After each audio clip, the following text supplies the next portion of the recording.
سکتے ہیں یا نہیں؟ بسم اللہ الرحمن الرحیم۔ دیکھیں، بعض کلمات وہ ہوتے ہیں کہ جن کا کہنا شرعاً جائز ہوتا ہے، لیکن بہت ساری وجوہات کی بنیاد پر بسا اوقات ان سے بچنے کا حکم ضروری طور پر دیا جاتا ہے، اور بسا اوقات یہ کہا جاتا ہے کہ اس سے بچنا یہ بہتر ہے۔ تو انہی میں سے یہ ایک کلمہ ہے، یہ ایک لفظ ہے جو شوہر کے لیے عام طور پہ بولا جاتا ہے کہ شوہر بیوی کا مجازی خدا ہے، یا ایک دوسرے سے گفتگو کرتے ہوئے میاں بیوی آپس میں یہ لفظ استعمال کر لیتے ہیں۔ تو اس لفظ کے استعمال کرنے میں کسی طرح کا شرعی حکم، یعنی کفر کا، حرام کا، ناجائز ہونے کا یہ نہیں لگے گا کہ اس نے کوئی گناہ کیا یا نعوذ باللہ اس نے کوئی کفر کیا، کیونکہ جب مجازی کا لفظ بول دیا تو اس کا سیدھا سیدھا مطلب ہے کہ وہ ذات باری تعالیٰ کو یہاں پر مراد نہیں لے رہا، بلکہ خدا، مجازی خدا کا معنی یہ بنے گا کہ وہ ہستی کہ جس کو اللہ پاک نے اس کے لیے ایک نگہبان کے طور پر، اس کے لیے ایک نگران کے طور پر، سربراہ کے طور کے اوپر مقرر کیا ہے، تو یوں اس کا معنی ٹھیک بیٹھ جائے گا۔ لیکن بہرحال اس لفظ کے استعمال سے گریز کرنا چاہیے، کیونکہ سننے کے اندر یہ عجب محسوس ہوتا ہے، اور سننے والا جب یہ سنتا ہے لفظ تو اس کو تشویش ہوتی ہے، تو ایسے الفاظ کے استعمال سے یہ گریز کرنا چاہیے۔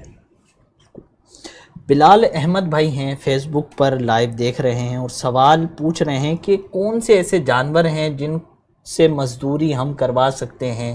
گھوڑے وغیرہ سے، کون سے ایسے جانور ہیں؟ قرآن مجید فرقان حمید میں اللہ جل شانہ نے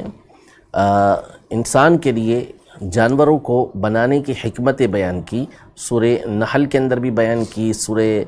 غافر کے اندر بھی اللہ پاک نے بیان کی، جس کو ہم سورہ غافر الذنوب بھی کہتے ہیں، 24ویں پارے کے اندر۔ ان دونوں کے اندر جو حکمتیں بیان کی ہیں وہ یہ بیان کی ہیں کہ بعض جانور وہ ہیں کہ جنہیں ہم سواری کے لیے استعمال کرتے ہیں، یعنی ایک جگہ سے دوسری جگہ جانے کے لیے انہیں استعمال کیا جاتا ہے، جیسے اونٹ ہے، اسی طرح جو ہے وہ گھوڑا ہے، اور پرانے زمانے کے اندر یہ مختلف جانور استعمال ہوتے تھے، تو ان میں سے خچر استعمال ہوتا تھا، تو ان پر سوار ہو کر دور جایا جاتا تھا۔ اور بعض ان میں سے وہ ہیں کہ جن کو کھانے کے لیے بنایا گیا، جیسے گائے ہے، اسی طرح بھینس ہے، اونٹ ہے، بکرے ہیں، یہ جانور جو ہیں وہ غذا کے لیے بنائے گئے ہیں۔ تو جو جانور جس مقصد کے لیے بنایا گیا ہے اسی مقصد کے لیے اس کو استعمال کیا جائے گا۔ اب جیسے خچر ہے، گدھا ہے، تو اس کو سامان اٹھانے کے لیے استعمال کیا جاتا ہے، تو اس پر سامان ہی اٹھایا جائے گا تو صحیح ہے۔ اسی طرح اونٹ ہے، تو اونٹ پر بسا اوقات سامان اٹھانے کے لیے اس کو استعمال کرتے ہیں، اس کو سواری کے لیے استعمال کرتے ہیں، اس کو کھانے کے لیے بھی استعمال کیا جاتا ہے۔ اور جو گائے ہے یا اس طرح کے جانور ہیں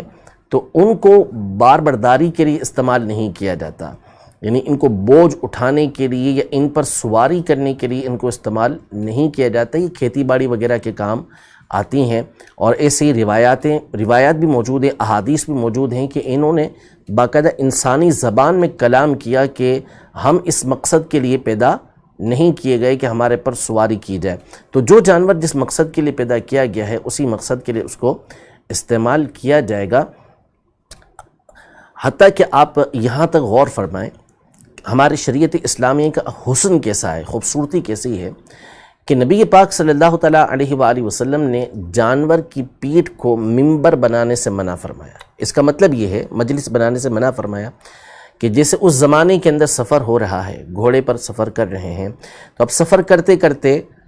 کسی سے بات چیت کرنے کے لیے درمیان میں رک گئے، جیسے ہم سواری پر رکتے ہیں تو ہماری جو سواریاں ہیں، گاڑی آمنے سامنے قریب رک گئی، باتیں ہو گئیں تو کوئی پرابلم نہیں ہے، اگر کوئی راستے کے حق